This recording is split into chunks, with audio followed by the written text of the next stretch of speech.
যদি তুমি জীবনে বরকত পেতে চাও, সম্মান পেতে চাও, হৃদয়ের প্রশান্তি পেতে চাও, জেনা ব্যভিচার যেটা প্রেম দিয়ে শুরু হয়, জেনা ব্যভিচার যেটা প্রেম দিয়ে শুরু হয়, নজরকে হেফাজত না করার কারণে, চক্ষুকে নিম্নগামী না করার কারণে, চোখ দিয়ে যেটা শুরু হয় এটা তোমার শান্তি নষ্ট করবে, এটা তোমার রিজিক নষ্ট করবে, এটা তোমার এই শিথিলতা, হৃদয়ের সুকুন, প্রশান্তি, নীরবতা, এটাকে বলে কি স্থায়িত্বটা নষ্ট করবে, স্থিরতা নষ্ট করবে এটা।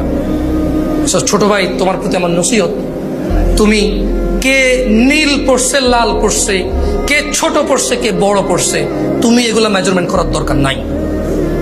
তুমি নিচে নজর রাখো, হাঁটো, তোমার এটা জানারও দরকার নাই আজকে তোমার সামনে দিয়ে কয়টা মেয়ে কি পড়ে গেছে তুমি দেখোই নাই।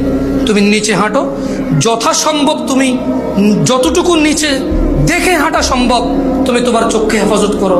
লজ্জাস্থান হেফাজত হবে, লজ্জাস্থান হেফাজত হলে তোমার হৃদয়ের প্রশান্তি নষ্ট হবে না ইনশাআল্লাহ।